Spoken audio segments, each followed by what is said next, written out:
Magandang tanghali mga kaparokya. Today is January 10, araw ng Miyerkules at inyo na namang masasaksihan ng panibagong yugto ng ating online views update ng tatlong noontime show dito sa ating bansa, ang tahanang pinakamasaya, ang Eat Bulaga at ang Eat Showtime.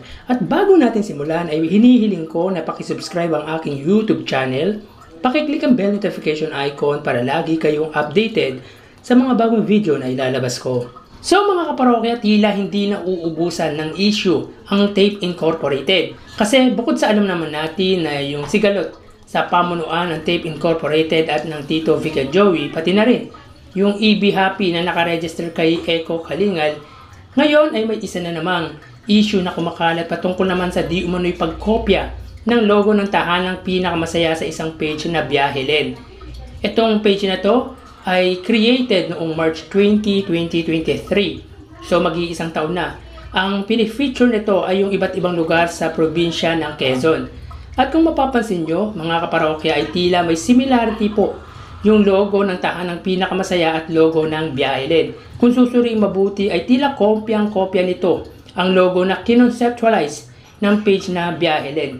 Grabe, wala na bang maisip na design ang pamunuan ng Tape Incorporated? Ano yung ginagawa ng mga creatives nito? Nagkataon lang ba na nagaya or sadyang ginaya talaga ang logo ng Biyahe-Len ng tape ng tahanang pinakamasaya? Kasi kung titignan ay hindi mo masasabing hindi ginaya at talagang kopyang-kopya talaga. May dinagdag lang na jeep, na bahay sa logo ng tahanang pinakamasaya, pero kopyang-kopya yung logo ng Biyahe-Len. Anong nangyari, Tape Incorporated? Actually, wala nang dating yung title ng show, pati yung logo ko kopyahin pa. Parang ni-research lang sa Google tapos ginaya.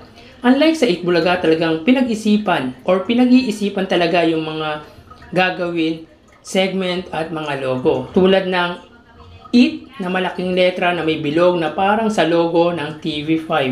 Meaning lang na pagkilala nila sa network na pagmamayari ni MVP or Manny V. Pangilinan, at dyan sila recognized nung di pa nababalik ang title na pinaghirapan nila in more than 40 years. So talagang may meaning po ang logo ng Eat Bulaga, and knowing Joey De Leon ay yung mga logong ginagawa nila before ay talagang may meaning. Para sa akin, yung logo ng Eat Bulaga ay sumisimbolo sa pakikipaglaban nila para maibalik ang titulo ng Eat Bulaga. At yung Bulaga, yun yung time na nakamit nila ang hustisya. Ganyan mag-isip ang creatives ng TVJ Production, at kung tutusin, napakasimple lang siyang tignan, walang arte. Ang layo talaga ng creativity ng original at hindi. Again, anong nangyari, Tape Incorporated? Bakit parang kinopya ninyo pati logo ng iba? Kayo mga kaparokya, agree din ba kayo na ginaya yung logo ng Biyahe-Len ng tahanang pinakamasaya? Please comment down below. So tara mga kaparokya, ating alamin ang online viewership ng tatlong noontime show. Para sa tahanang pinakamasaya under Tape Incorporated Facebook page na may 325k followers, sa Eat Bulaga under TVJ Facebook page na may 1.9 million followers, at sa Eat Showtime na may 16 million followers. So as of 12:47, ang tahanang pinakamasaya ay may kasalukuyang 743 live viewers. Ang Eat Bulaga naman ay may 11.1k live viewers, at ang Eat Showtime ay may 15.5k live viewers. So click po natin para po sa tahanang pinakamasaya, sila ay may 738 live viewers. Ang Eat Bulaga naman, ang Tito Vic and Joey, ay may 12k live viewers, at ang Eat Showtime ay may kasalukuyang 15k live viewers. So ulitin po natin, ang tahanang pinakamasaya ay may 738 live viewers. Ang Eat Bulaga ng Tito Vic and Joey ay may 12k live viewers, at ang Eat Showtime ay may 15k live viewers. So bali dito sa Facebook Live ng tatlong noontime show, ang nanguna ay ang Eat Showtime, pumangalawa ang Eat Bulaga, at pumangatlo ang Tape Incorporated or ang tahanang pinaka masaya. So mapunta naman po tayo sa YouTube channel ng tatlong TV network. Para po sa GMA Network YouTube channel na may 33.9 million subscribers. Sa Eat Bulaga naman, under po sa TV5 Philippines na mayroong 1.61 million subscribers, at sa It's Showtime under naman po yan sa ABS-CBN It's Showtime na may 46.4 million subscribers. So as of 12:49 ang GMA Network YouTube channel ay may kasalukuyang 979 live viewers. So hindi po nila-live ng GMA ang tahanang pinakamasaya.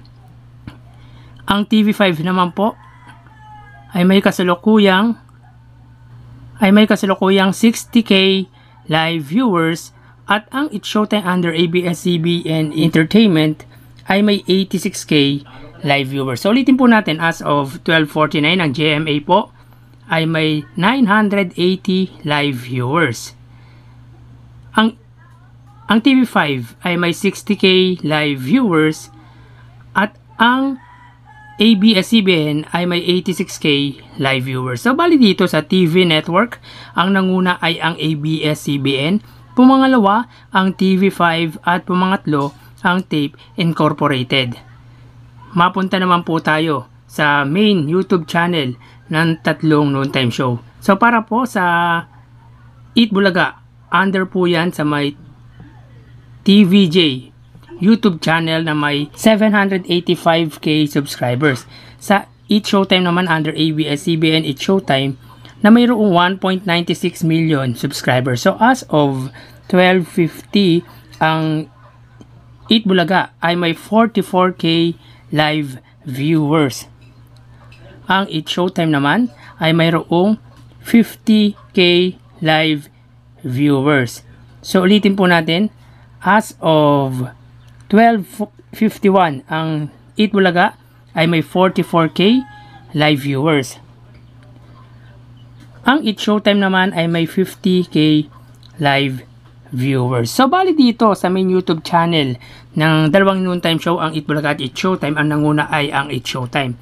Pumangalawa naman ang Eat Bulaga. So malaki po ang live viewers ng It's Showtime at ABS-CBN sapagkat advantage po sila pagdating sa subscribers. Again, ang nanguna po pagdating sa main YouTube channel ay ang It's Showtime, pumangalawa ang Eat Bulaga. Pagdating naman po sa TV Network YouTube channel, ang nanguna ay ang ABS-CBN na may 46.4 million subscribers, laban naman sa TV5 na mayroong 1.61 million subscribers. So, yun ang pagkakaiba nila. 45 million po ang lamang ng ABS-CBN, pero ang live viewership nila ay 26k lang ang pagitan o ang lamang ng ABS-CBN sa TV5.